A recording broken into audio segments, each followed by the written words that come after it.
TV 20 Kannada ವಾಹಿನಿಗೆ ಸ್ವಾಗತ. CM Siddaramaiah ಅವರ ಸ್ವಾಭಿಮಾನಿ ಸಮಾವೇಶಕ್ಕೆ ಸಾಕಷ್ಟು ವಿರೋಧಗಳ ನಡುವೆಯೂ ಸಚಿವ ಆರ್.ಬಿ. ತಿಮ್ಮಾಪುರ ಸಿಎಂ ಪರ ಬ್ಯಾಟಿಂಗ್ ಬೀಸಿದ್ದಾರೆ. ವಿರೋಧ ಮಾಡಿದವರು ತಮ್ಮ ಅಭಿಪ್ರಾಯವನ್ನ ಹೇಳಿದ್ದಾರೆ. ಅದು ಅವರ ವಿಚಾರ. ಆದ್ರೆ ಸ್ವಾಭಿಮಾನಿ ಸಮಾವೇಶ ಮಾಡೋದ್ರಲ್ಲಿ ತಪ್ಪೇನಿದೆ ಅಂತ ಪ್ರತಿಕ್ರಿಯೆ ಕೊಟ್ಟಿದ್ದಾರೆ. ರಾಜ್ಯದಲ್ಲಿ ಇರುವ ಬೇರೆ ಬೇರೆ ಇಲಾಖೆಯಲ್ಲಿ ಭ್ರಷ್ಟಾಚಾರ ನಡೀತಾ ಇದೆ. ಅದು ಬಿಜೆಪಿ ಸರ್ಕಾರ ಇದ್ದಾಗ್ಲೂ ಇದೆ, ನಮ್ಮ ಸರ್ಕಾರ ಇದ್ದಾಗ್ಲೂ ಇದೆ.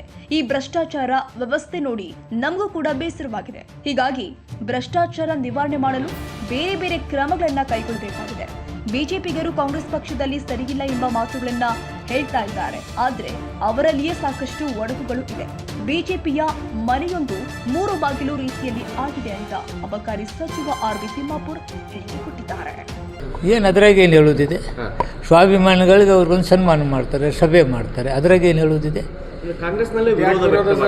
ಎಲ್ಲಿ ವಿರೋಧ ಆಗಿದೆ? ಏನತ್ತೆ ಪ್ರತಿಷ್ಠೆಗೋಸ್ಕರ ಮಾಡ್ತಾ ಇದ್ದಾರೆ. ಅದು ಪಕ್ಷದ ಧ್ವಜ. ಕೆಲವರು ಎಲ್ಲರದ್ದು ಅಭಿಪ್ರಾಯ ವ್ಯಕ್ತಪಡಿಸ್ಬೇಕಲ್ರಿ. ನಿನ್ನ ಅಭಿಪ್ರಾಯ ನೀನು ವ್ಯಕ್ತಪಡಿಸ್ತೆ, ನನ್ನ ಅಭಿಪ್ರಾಯ ನಾನು ಏನು ತಪ್ಪು ತಿಂಗಳು ಈ ಸಮಯದಲ್ಲಿ ಸ್ವಾಭಿಮಾನ ಸಮಾವೇಶ ಯಾಕೆ ಸರ್? ಈಗ ಮಾಡಿದ್ರಿ ಏನು ತಪ್ಪು? ಈಗ ನನ್ನ ಅಭಿಮಾನಪ್ಪ, ನಿನಗೊಂದು ಸನ್ಮಾನ ಮಾಡ್ತೀನಿ, ಏನು ತಪ್ಪು? ಪಕ್ಷದ ಒಂದು ಅವ್ರನ್ನ ಪಕ್ಷನ ಇಟ್ಕೊಂಡಿರ್ತೀವಲ್ಲ. ಏನು ಸಿ ಎಮ್ ಸಾಹೇಬ್ರು ಏನು ಪಕ್ಷ ಇಟ್ಕೊಂಡಿರಲಿಲ್ಲ ಹೇಳಿಲ್ಲಲ್ಲ. ಸರ್, ಈಗ ಎಲ್ಲೋ ಒಂದು ಕಡೆ ಸಂಪುಟ ಪುನರ್ರಚನೆ ಆಗತ್ತಾ? ಏನು ನಿಮ್ಗೆ ಗೊತ್ತಪ್ಪ, ನನಗಂತೂ ಗೊತ್ತಿಲ್ಲ. ಪುನರ್ರಚನೆ ಆಗೋದು ನನಗಂತೂ ಗೊತ್ತಿಲ್ಲ. ನಿಮ್ಗೆ ಯಾರು ಹೇಳಿದ್ರ? ಎಚ್ ಕೆ ಪಾಟೀಲ್ ಅವರು ಹೇಳಿದ್ರು, ಸಚಿವರ ಮೌಲ್ಯಮಾಪನ ನಡೀತಾ ಇದೆ. ಮೌಲ್ಯಮಾಪನ ಇದೆಲ್ಲ ನಡಿಬೇಕಲ್ಲ, ನಡಿಬಾರ್ದಾ? ಯಾರು ಚೆನ್ನಾಗಿ ವರ್ಕ್ ಮಾಡ್ತಾರಿಲ್ಲ ಅಂದೆಲ್ಲ ನಡಿಬೇಕಲ್ಲ. ಪರ್ಫಾರ್ಮೆನ್ಸ್ ರೆಡಿ ತಗೊಂಡು ಪರ್ಫಾರ್ಮೆನ್ಸ್ ಎಲ್ಲ ಮಾಡಬೇಕಲ್ಲ. ಯಾಕೆ ಮಾಡಬಾರ್ದು? ಒಂದು ಒಳ್ಳೆಯ ಸರ್ಕಾರ ಕೊಡೋತ್ನಾಗ ಪರ್ಫಾರ್ಮೆನ್ಸ್ ನೋಡಬೇಕು. Nothing wrong. ಸರ್, ಈಗ ಸಿದ್ದರಾಮಯ್ಯನವರು ನೀ ಹೆಂಗೆ ಹೇಳ್ತಪ್ಪ? ಅದು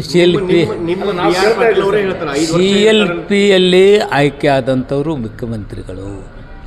ಅವ್ರನ್ನ ಕೆಳಗಿಳಿಸ್ತಕ್ಕಂಥ ಶಕ್ತಿ CLP. ಅದನ್ನು ಬಿಟ್ಟರೆ AICC. ಇದು ನಮ್ಮ ಸಿದ್ಧಾಂತ. ಅಲ್ಲಿಂದ ಏನು ಬಂದಿಲ್ಲ. ನಮ್ಮ CLPಯಲ್ಲಿ ಏನಿಲ್ಲ, AICCಯಲ್ಲಿ ಏನಿಲ್ಲ. ನಿಮಗೇನಾರ ಸುದ್ದಿ ಇದ್ರೆ ನನಗೆ ಹೇಳಿ. BR ಪಾಟೀಲ್ ಅಂತವ್ರ ಏನು ಹೇಳ್ತಾರ? 5 ವರ್ಷ ಇರ್ತಾರೋ ಇಲ್ವೋ? ಅಯ್ಯೋ, ಅವ್ರು ಹೇಳಿದ್ದಾರೆ ಪಾಪ. 5 ವರ್ಷ ಇರ್ತಾರೋ ಇಲ್ಲೋ ಯಾರಿಗತ್ತೆ? ನೀನು 100 ವರ್ಷ ಇರ್ತೀಯಲ್ಲೋ ಅಂತ ಹೇಳೋಕ್ಕಾಗತ್ತೆ? ನಾ ಜೀವನನೇ ಗತಿ ಇಲ್ಲ. 100 ವರ್ಷ ಇರ್ತೀಯ ನೀನು? ಅಧಿಕಾರ ಇರುತ್ತೆ, ಹೋಗುತ್ತೆ. ಭಾಳ ತಲೆ ಕೆಡಿಸ್ಕೊಳ್ಳಿ. ಅವ್ರ ಅಭಿಪ್ರಾಯ ಹೇಳಿದ್ದಾರೆ. ಏನಪ್ಪ ಏನಾಗ್ತೈತೆ ಗೊತ್ತಿಲ್ಲ ಅಂದರೆ ತೆಗೆದು ಬಿಡ್ತಾರೇನೋ, ಬಿಟ್ಟು ಬಿಡ್ತಾರೇನೋ ಅಂತ ನೀವು ಹೇಳಿದರೆ ಹೆಂಗಪ್ಪ ಇದು? ಹಿರಿಯರು ತ್ಯಾಗ ಮಾಡಬೇಕು ಅಂತ ಒಂದು ಸೂಚನೆ ಕೊಟ್ಟಿದ್ದಾರೆ KPCC. ನನಗಂತೂ ಕೊಟ್ಟಿಲ್ಲಪ್ಪ. ನಿಮ್ಗೇನಾರ ಹೇಳಿದರೆ ಹೇಳು. ಅಲ್ಲ ಸರ್, ಈಗ ನಿಮಗೆ ಸೂಚನೆ ಬಂದರೆ? ನನಗೆ ಬಂದಿಲ್ಲ. ನಾನು ಮುಂದೇನಾಗ್ಬಿಡುತ್ತೀನೋ, ಹಿಂಗಾಗಿಬಿಡುತ್ತೀನೋ ಅಂತ ಈಗ ಹೆಂಗೆ ಹೇಳಿ? ಬತ್ತಂದ್ರೆ ಹೇಳ್ತೀನಿ, ಅವು ನಿನಗೂ ಹೇಳ್ತೀನಿ. ತಮ್ಮ ಇಲಾಖೆದ ಒಂದು ಭ್ರಷ್ಟಾಚಾರದ ವಿರುದ್ಧ ತಮ್ಮ ರಾಜೀನಾಮೆ ಕೇಳ್ತಾ ಇದ್ದಾರೆ ಪಕ್ಷದವರು. ಯಾರು? ಎಲ್ಲರೂ ಕೇಳ್ತಾರೆ. ಅವರಿದ್ದಾವೆಲ್ಲ ಇತ್ತಲ್ಲ. ಯಾವ್ಯಾವ ಅಬಕಾರಿ ಮಂತ್ರಿ ಆಗ್ಯಾರ ಅದೇ ಡೈಲಾಗ್ ಇದೆ, ಅದೇ ಹಾಳಿ ಇದೆ, ಅದೇ ಇದೆ. ಈಗೂ ಅದೇ ಇದೆ. ನಾನು ಸುಧಾರಣೆ ತರೋದು ಗಮನ ಹರಿಸ್ತಾ ಇದ್ದೀನಿ, ಸುಧಾರಣೆ ತರ್ತೀನಿ. ಸರ್, ಈಗ ನಿಮ್ಮದು BJP ಅವರು ಹೇಳ್ತಿದ್ರು ಕಾಂಗ್ರೆಸ್ ಒಡೆದ ಮನೆ ಆಗಿದೆ. DK ಶಿವಕುಮಾರ್ ಅಂದಿತ್ತು. ಈಗ ವಕ್ಫ್ ವಿರುದ್ಧ ಹೋರಾಟದಾಗ ಅವರವರೇ ಬಣಗಳಾಗಿದ್ದಾವೆ ಸರ್. ವಕ್ಫ್ ವಿರುದ್ಧ ವಿಚಾರದಲ್ಲಿ BJP ಅವರಷ್ಟು ನೋಟಿಸು ಮತ್ತೊಂದು ನಾವು ಕೊಟ್ಟಿಲ್ಲ. BJP ಅವ್ರದ್ದು ಯಾಕೆ ಹೇಳ್ತಾರೋ? ಅವರಿದ್ದಾಗ ನಡೆದದನ್ನೆಲ್ಲ ಮುಚ್ಚಿಟ್ಟು ಈಗ ನಾವು ಅವ್ರಿಗಿಂತ ಕಡಿಮೆ ನೋಟಿಸ್ ಕೊಟ್ಟು ನಮ್ಮ ಮೇಲೆ ಯಾಕೆ ಮಾಡೋದು? ಅವಾಗ ಯಾಕೆ ನೆನಪಾಗಲಿಲ್ಲ ಅವ್ರಿಗೆ?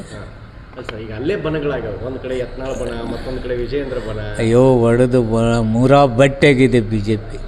ಅದನ್ನು ಸುಧಾರಿಸ್ಕೊಂಡು ಹೇಳಿದ್ರೆ ಡೋಂಟ್ ಕೇರ್, ನಾನು ಹೈಕಮಾಂಡ್ಗೂ ಏನು ಕೇರ್ ಮಾಡಲ್ಲ ಅಂತಿದ್ದಾರೆ ಸರ್. ಅವ್ರ ಪಕ್ಷದಾಗ ಲೀಡರು, ಲೀಡರಾಗಿ ಹೇಳ್ತಾನೆ. ಒಂದು ಕಾಂಗ್ರೆಸ್ ಮುಖವಾಣಿ ಅಂತ ಕೆಲಸ ಮಾಡ್ತಿದ್ದಾರಂತೆ ಗೌಡ್ರು. ಯಾರು? ಯತ್ನಾಳ್ ಗೌಡರು ಕಾಂಗ್ರೆಸ್ ಮುಖವಾಣಿ ಅಂತ. BJPಯಲ್ಲಿ ತಪ್ಪುಗಳನ್ನು ಹೇಳಿದ್ರೆ ಕಾಂಗ್ರೆಸ್ ಮುಖವಾಣಿ ಆಗ್ತಾರ? ಆಗಕ್ಕೆ ಸಿಕ್ಕೇನ? ಅವ್ರದ್ದು ಏನೋ ಅವ್ರದ್ದಾದ ಒಂದು ತತ್ವ ಇದನ್ನ ಇಟ್ಕೊಂಡು BJPಯಲ್ಲಿ ಬೆಳೆದವರು. ಅವರು ಕೇಂದ್ರ ಸಚಿವರು. ಅದು ಅವ್ರದ್ದಾದ ವಿಚಾರಗಳನ್ನ ಹೇಳಿದ್ರೆ ಕಾಂಗ್ರೆಸ್ ಜೊತೆ ಬಂದುಬಿಟ್ಟಂಗೆ ಆಯ್ತಾ? ಅವ್ರ ರಿಯಾಲಿಟಿ ಏನು ನಡೀತಾ ಇದೆ ಅನ್ನೋದೇನೋ ಹೇಳಿದ್ದಾರೆ. ಅವ್ರ ಪಕ್ಷದಾಗ ಏನು ನಡೀತೈತೋ ನನಗೂ ಚೆನ್ನಾಗಿ ಗೊತ್ತಿಲ್ಲ. ಹಿಂಗಾದ್ರೆ ಹೆಂಗೆ ಸರ್ ಪರಿಸ್ಥಿತಿ? ಏನು ಎಲ್ಲಿ ಹೋಗುತ್ತಂತ? 3ಕ್ಕೆ 3 ಸೋತರು. ಅವ್ರನ್ನ ಕೇಳಬೇಕಲ್ಲ ನೀನು, ನನಗೆ ಕೇಳಿದರೆ ಹೆಂಗೆ? ಹಾಂ, ಹೊಸ ವಿಚಾರಗಳನ್ನ ತರಬೇಕು. ಯಾಕಂದರೆ ಈ ಭ್ರಷ್ಟಾಚಾರ ಮತ್ತೊಂದು ಇವನು ಎಲ್ಲ ಮಂತ್ರಿಗಳದ್ದು ನೋಡಿ ನೋಡಿ ನೋಡಿ ನನಗೂ ಏನಪ್ಪ ಇದು ಅನಿಸೈತೆ. ಅದಕ್ಕೆ ಏನೇನು ಸಾಧ್ಯ ಇತ್ತು ಅದನ್ನು ಕೆಲವು ಬದಲಾವಣೆ ತಂದು ಬಿಡೋಣ. ಭ್ರಷ್ಟಾಚಾರ 5 ಅಂತೀರಿ ಸರ್. ಹಂಗಿದ್ರೆ ಹಾಂ ಅಬಕಾರಿ ಆಯಿತು, ಎಲ್ಲ ಮಂತ್ರಿಗಳು ನೋಡಿ ನೋಡಿ ನೋಡಿ ವ್ಯವಸ್ಥೆ ಕೆಟ್ಟಿದೆ. ಕೆಲವು ವ್ಯವಸ್ಥೆ ಸುಧಾರಣೆ ಮಾಡಬೇಕು. ವ್ಯವಸ್ಥೆ ಹಂಗೆ ಇಟ್ಟಾಗ ಅಲ್ಪ ಸ್ವಲ್ಪ ಇಂಥ ಟೀಕೆಗಳು ಬರ್ತವೆ. ಆ ವ್ಯವಸ್ಥೆ ಸರಿ ಮಾಡ್ತಕ್ಕಂಥ ಕೆಲಸಕ್ಕೆ ನಾನು ಕೈ ಹಾಕಿದ್ದೀನಿ, ಮಾಡ್ತೇನೆ. ನಿಮ್ಮ ಇಲಾಖೆಯಲ್ಲಿ ಕೆಲ ಅಧಿಕಾರಿಗಳು CL7 ಬಾರ್ಗಿಲ್ ಕೊಡಲಿಕ್ಕೆ ಲಂಚ ತಗೊಂಡು ಪ್ರಕರಣ ಹೇಳಿದ್ಮೇಲೆ ಇಬ್ಬರನ್ನ ಸಸ್ಪೆಂಡ್ ಮಾಡಿದ್ದೀವಿ. ವಿದಿನ್ 24 hours ಅಧಿಕಾರಿಗಳು ಸಸ್ಪೆಂಡ್.